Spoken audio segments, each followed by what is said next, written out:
Salut. Dans cette vidéo, j'ai décidé de parler de la question du rejet. Il y a des personnes dans le monde qui, malheureusement, sont rejetées pour leur opinion. Des personnes qui sont victimes d'ostracisme. Des personnes qui sont rejetées pour leur style vestimentaire.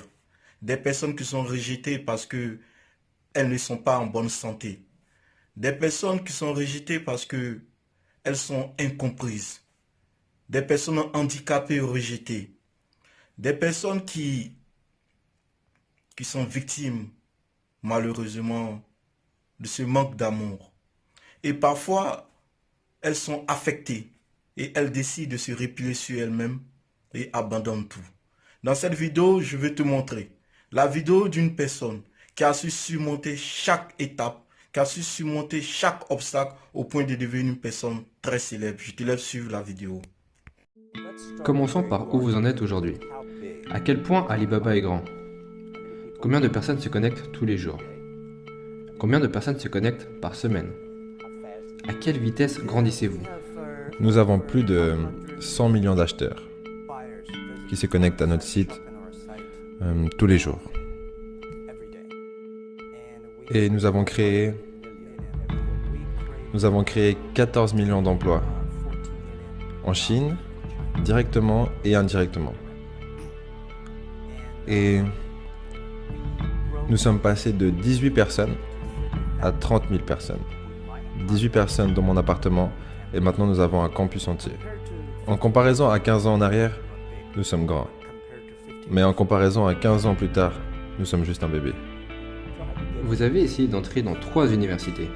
À chaque fois, ils vous ont rejeté. J'avais essayé, il y avait cet examen que les jeunes, en fait si vous vouliez aller à l'université, vous deviez passer cet examen. Et j'ai échoué 3 fois. Mais j'ai beaucoup échoué. J'ai échoué pour les choses marrantes pour lesquelles j'ai échoué, par exemple un test en école primaire 2 fois.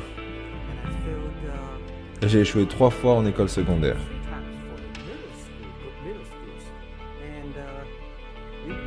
Vous ne pourriez même pas y croire. À Hangzhou, dans ma ville, il n'y avait qu'une seule école secondaire, qui ne durait qu'une année. Donc on n'avait qu'une seule chance de passer de l'école primaire à l'école secondaire. Et du coup, aucune école secondaire voulait nous accepter parce qu'on était trop mauvais.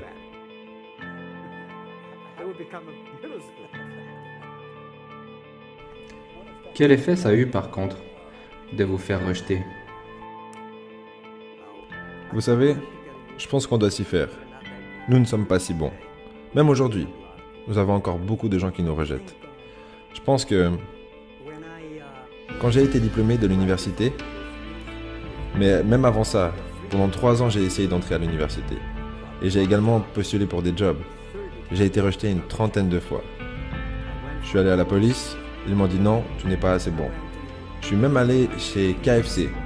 Quand KFC est arrivé en Chine, dans ma ville, 24 personnes sont venues pour un job. 23 personnes ont été acceptées. J'étais le seul refusé. Et la même chose à la police. Sur les 5 personnes qui sont présentées, 4 personnes ont été acceptées. Et j'étais le seul gars qui n'a pas été reçu. Donc, pour moi, être mis à l'écart et rejeté... Oh, et à part ça, est-ce que je vous ai dit que j'ai postulé pour Harvard? J'ai été rejeté 10 fois.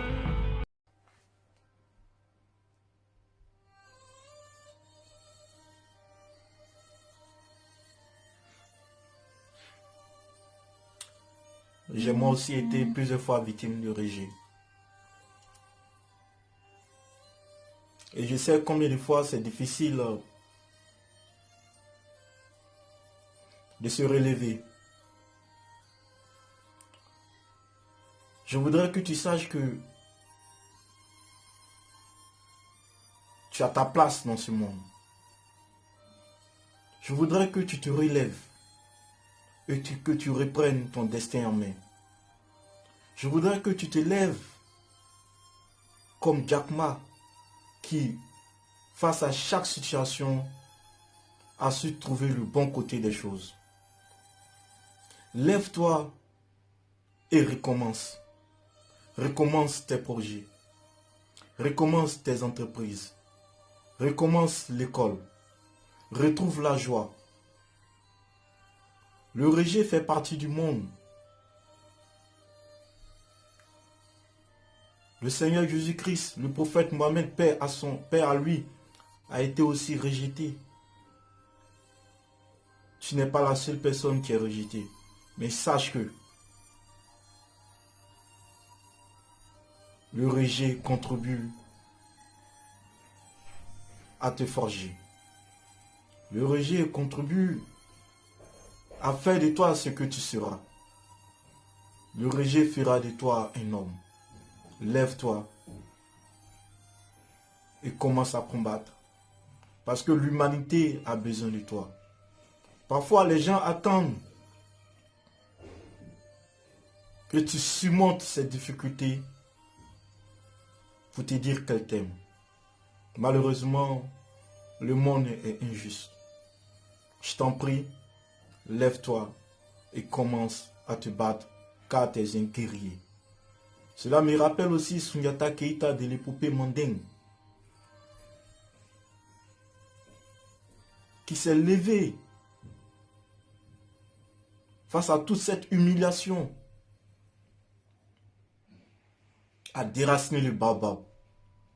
Lève-toi et déracine ton baobab et viens le planter devant ta maman, ta mère, qui n'attend que ton sourire.